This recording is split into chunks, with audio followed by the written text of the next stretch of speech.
Hello, and welcome back to Ask the Plant Doctor. I'm Tim Koloff with the WSU Spokane County Master Gardeners. Today we're talking about things that happen in the garden at the end of the season, tasks that we need to do, and we're going to start here by looking at this squash plant.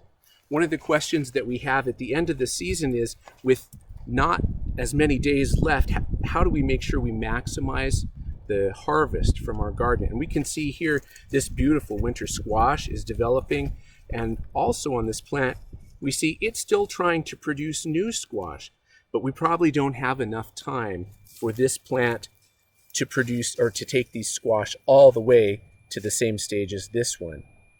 At this time of year, what we're going to do is we're going to shock our plants. And some of this might seem a little bit against our gardening nature, but what we want to do is force these plants to try to put their energy into maturing the fruit, or the squash in this case, that they're already working on, and not trying to grow any new ones. So I've got my trusty shears here. I'm going to cut this off because I don't want this plant to produce these. We don't have enough time left in the gardening season for these to mature. I see another little one over here I'm going to cut off right there. And I'm also going to take off some of the leaves right here, because we're shocking the plant and kind of letting it know that it doesn't have as much time as it thinks. It has limited time left to cause these to mature. Now, we don't want to take all the leaves off, because we want these leaves to continue to photosynthesize, create sugars that are going to help us mature this squash. If you look down the rest of this vine, you can actually see we've got quite a few leaves left here. So me just taking the few leaves here that I did isn't going to keep this from maturing.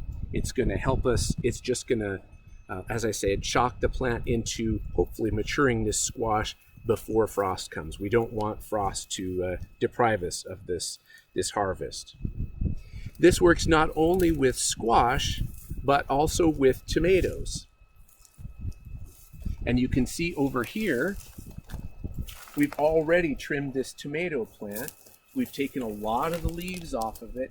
And so instead, the energy of the plant now is going into hopefully causing these plants to mature. We want them to develop and start to turn red, so that they have the best flavor and that we have the maximum productivity we can get out of our garden.